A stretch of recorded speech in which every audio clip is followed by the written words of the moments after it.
As you may already know, not all movement practices are designed equally. In the LYT Yoga method, we help you retrain your brain and body to move better for everyday life. Through physical therapy drills, yoga, functional mobility, core stability, and flexibility, the LYT method rewires habitual movement patterns and postural imbalances to help you feel stronger, more energized, and more balanced both on and off the mat. Our online platform, the LYT Daily, is designed for easy convenience with a robust offering of class types so you can boost your energy while getting stress relief. Yes! Improved brain wiring means you will move with more ease and efficiency because we teach you the how and why behind movement choices, not just poses for the sake of poses. All movement teachers on the platform are certified by LYT and share a common language, providing education with clear cues that give you the needed reinforcement for enhancing your movement habits. Thousands of students in over 60 countries get LYT to feel more confident, more powerful, and more alive. We offer 2 subscription options for all levels and bodies. The LYT Daily option includes library of 500 plus classes with so many categories, including short on time, injury prevention, stress relief, and body parts. Tuesdays and Thursdays, we offer live classes streamed on LYT Daily. There's a class of the day to help you take the guesswork out of what class to do, and monthly workshops are 50% off. Then the LYT Studio option has everything I just mentioned in the daily option, plus 20 weekly live Zoom classes with LYT teachers providing real-time feedback. There are monthly workshops that are free for these studio members. You can stream all of this right to your TV Air device through Android, iPhone, and iPad apps. Movement changes everything. When we move better, we feel better. So sign up for our free 1-week trial and see how getting LYT can help you feel your best today and for years to come.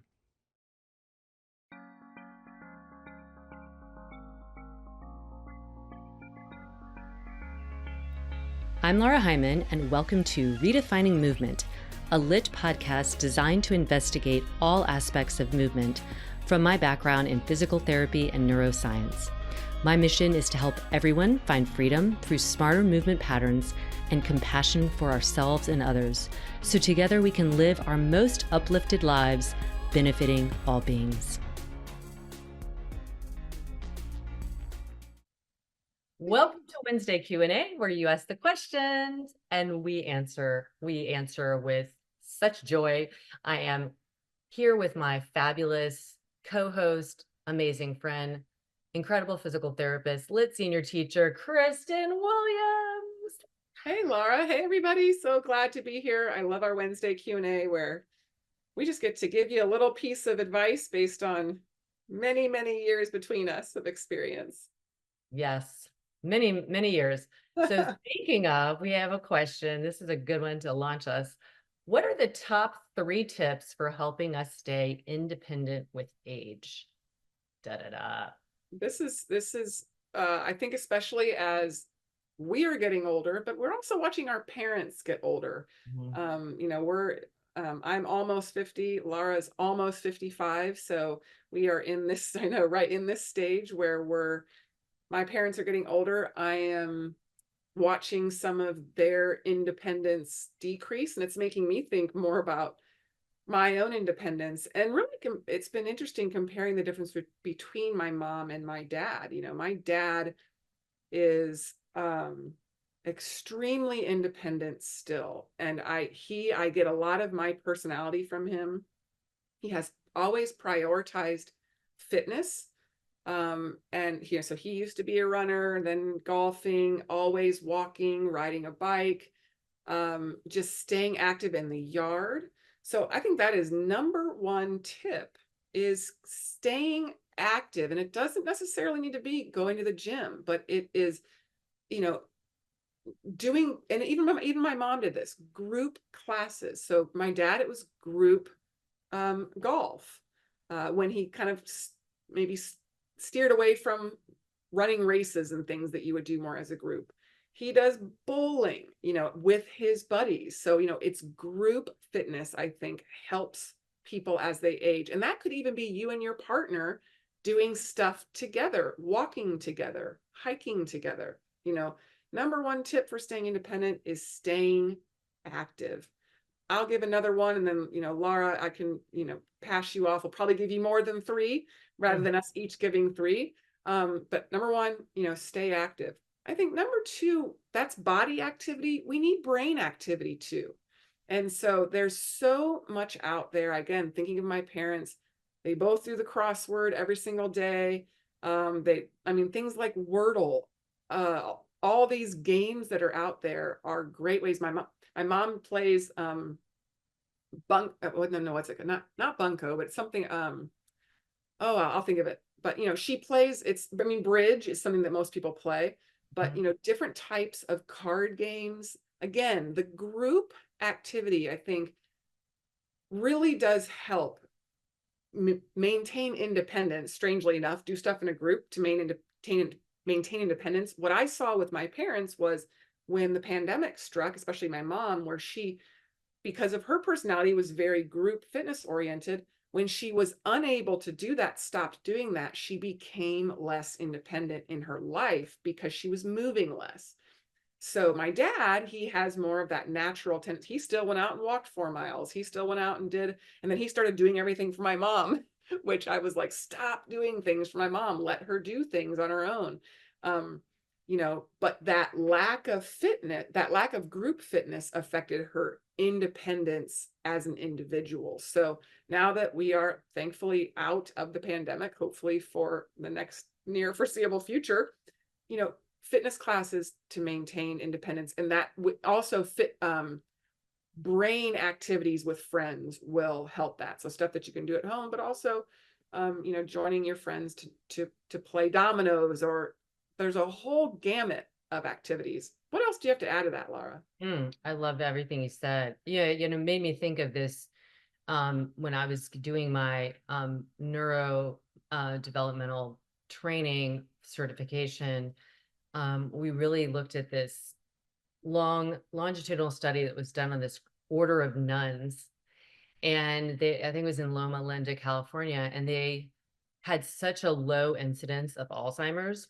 And what these nuns did, they studied their brains. They donated their brains after they died, so that they could really look at the complexity of the brains, and the way that the neuroplasticity had taken place was not just, it was, their brains were larger, there was more gray matter, but the synaptic connections were also more complex, which indicates like a more robust brain, which is, so the independence, like you said, the brain is key for that.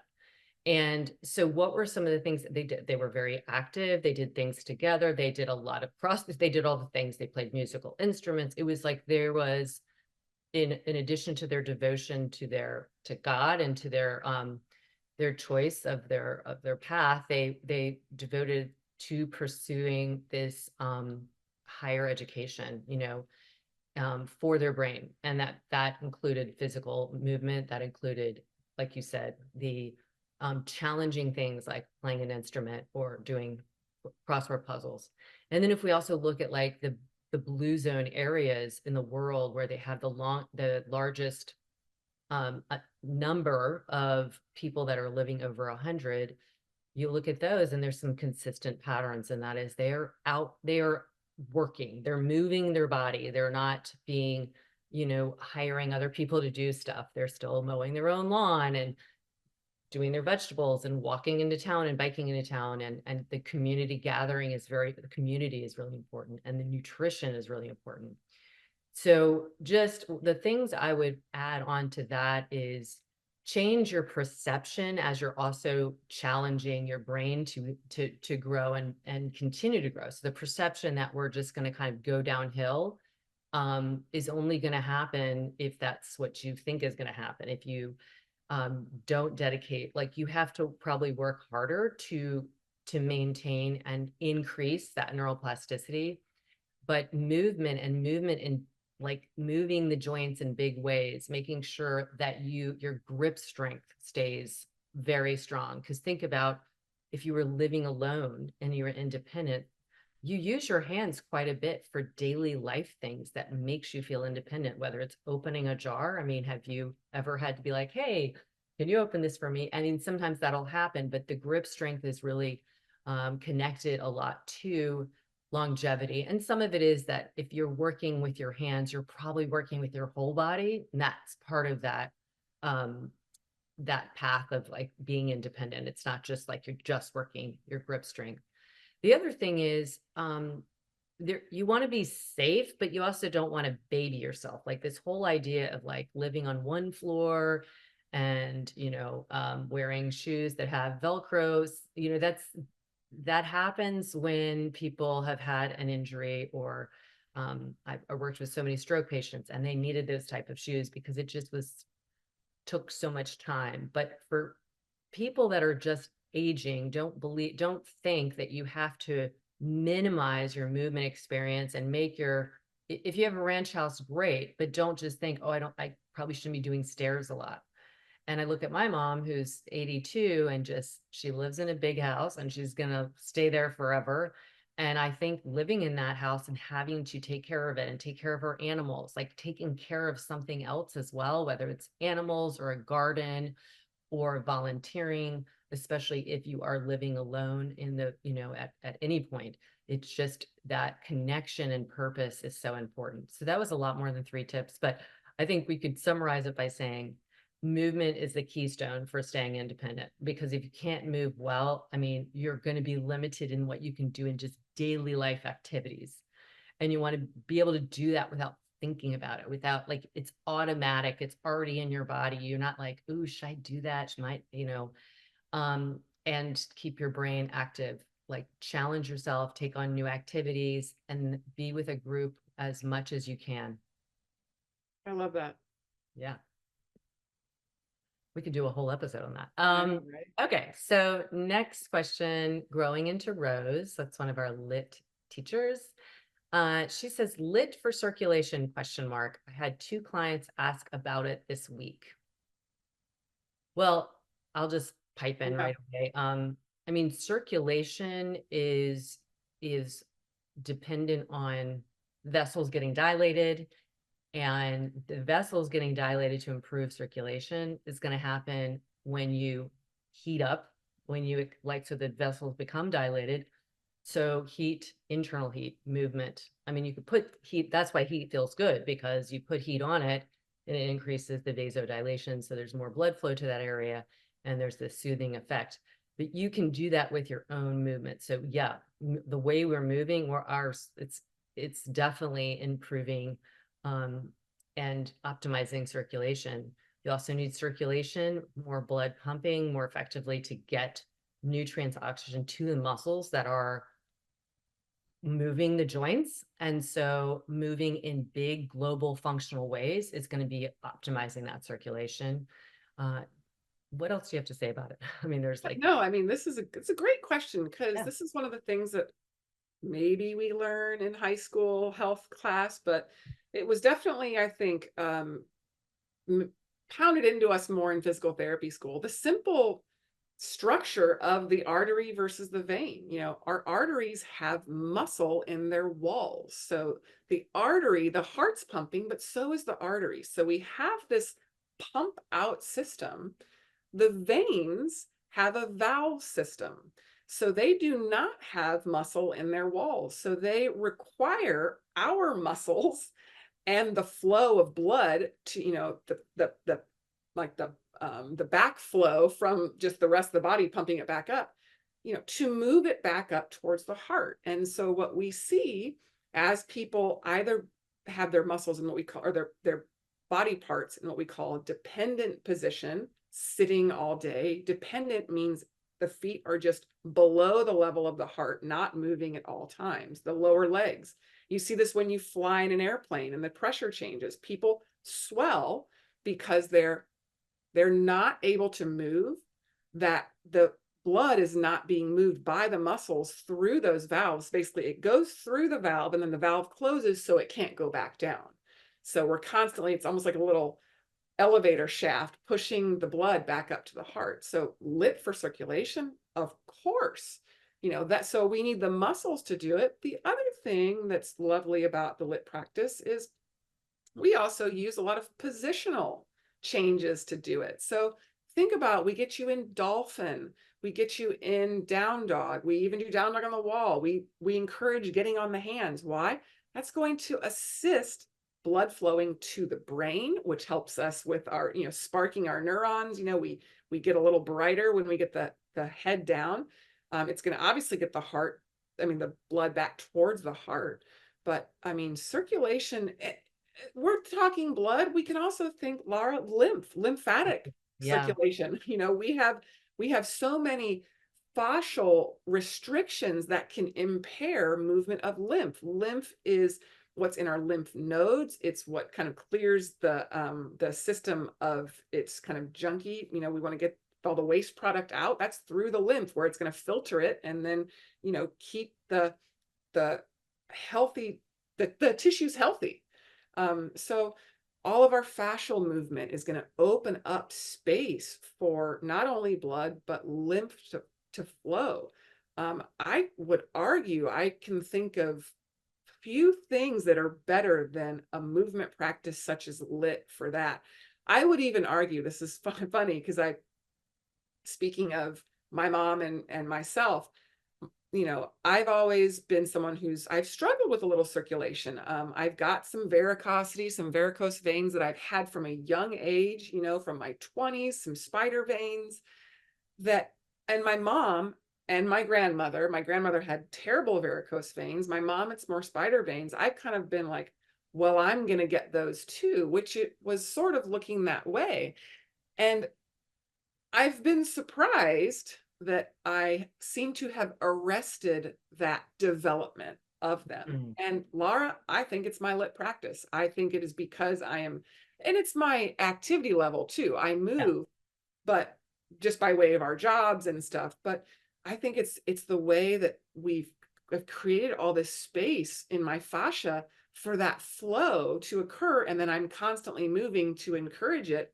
This is just funny. I was literally just looking at my legs the other day going, oh, they're really no different than they were 15, 20 years ago. I've got the varicosity, I've got some spider veins, but it's not gotten worse. Mm-hmm. Whereas by this age of my mom and certainly my grandmother, they had way more. And so LYT for circulation, you betcha. Yeah.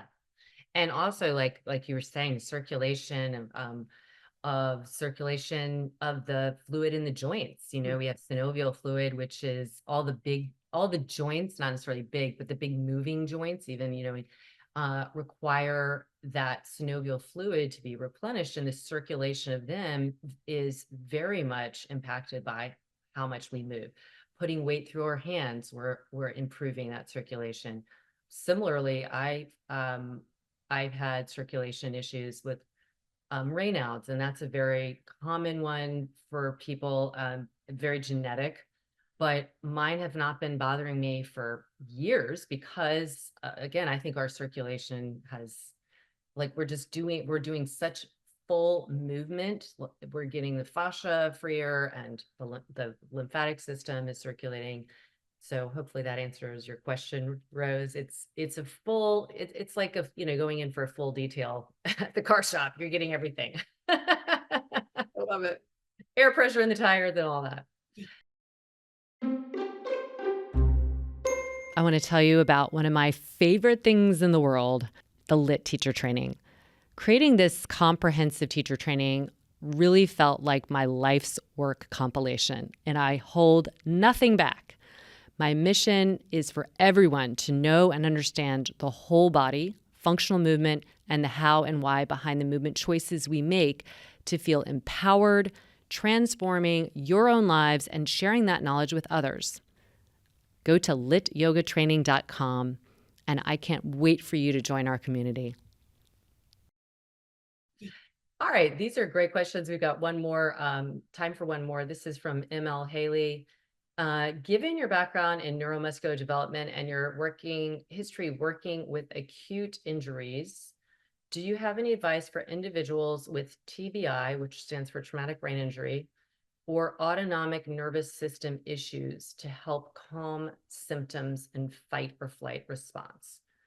So whether it's, I think it's, you can launch into this, KB, but I think it's for people to know, like, if you have a traumatic brain injury, that the impact of that is very unique for every individual, like how it affects their nervous system, but it affects it, for sure. And some people are much more reactive, and meaning to fight or flight is our sympathetic response. It's a very important response that we have, but when it's out of balance and it's really overly reactive, um, there can be a lot more anxiety and stuff. So how to help calm that, I think, is what she's asking. Yeah, well, and I think, the traumatic brain injury, like you said, that can affect everybody differently, but fight or flight is super present, which is in a much more prevalent population of people who have anxiety, who have ADHD, who have, I mean, OC, so a lot of, Live in 2024. yes, living in 2024, we see it. I think we see it way more in our kids with, um, this social media, the screen time, the brain is not as good at self-soothing in our children as it was for us. I do think that we, growing up without screens, I mean, we had TV, but it was very limited. My God, remember, like, we only had cartoons on Saturday Yeah. mornings, so you would like watch it and then you were like, I'm out the door because I want to go play. We were so much more um desensitized by a variety of stimuli. So that is one way to calm the autonomic nervous system, is to, help to desensitize it through movement, through sensation. I remember when all of my children would get, and when they're littler, before the screen time, and they just don't have the development of the autonomic control as well, to calm them down. What do? You rub their back. I used to count their bones. I just the touch Mhm. would immediately calm them down.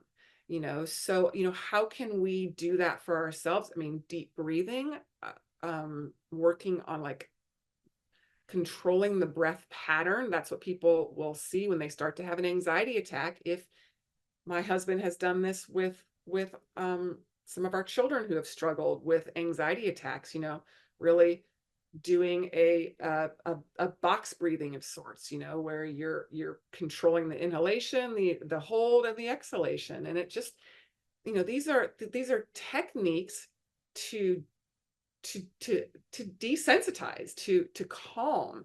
I know people have done stuff where there's a counter stimulus, like a rubber band around the wrist, Mhm. to get another stimulus involved that distracts the brain from what might be causing the fight or flight.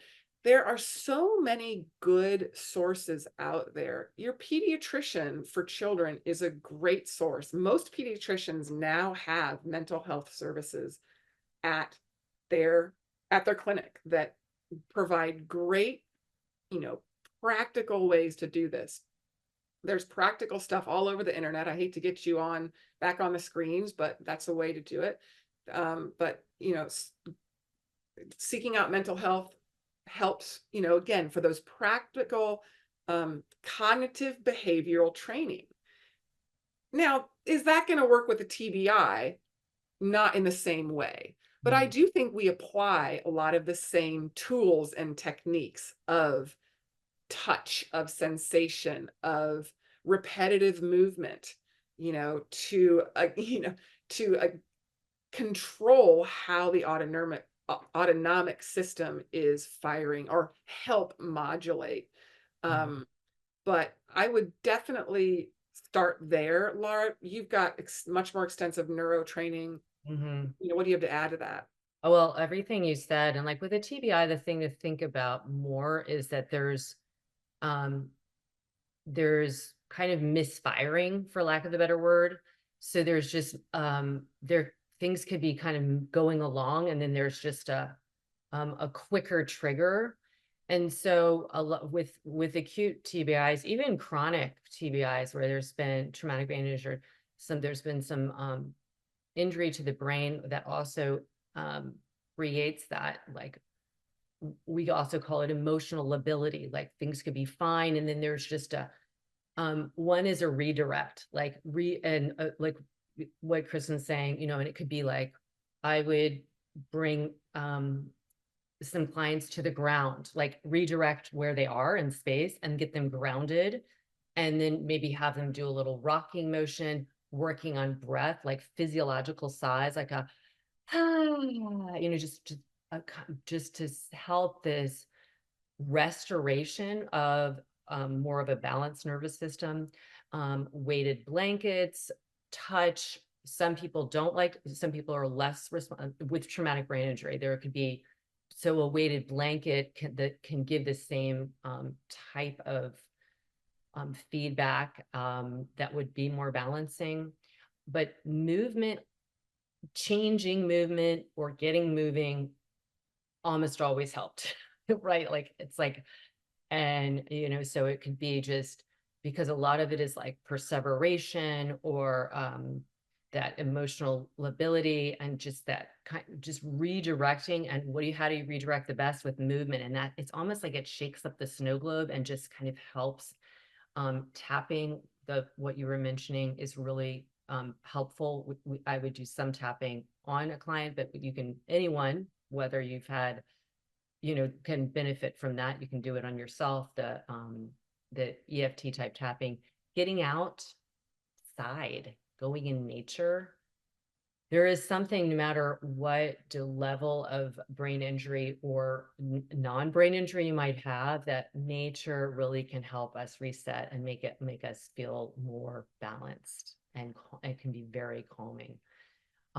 That's so true. One of Tim's very first jobs out of school was working at this place called Three Springs, which was an outdoor facility for kids with severe mental health disturbances, with classic fight or flight, self-harming, you name it.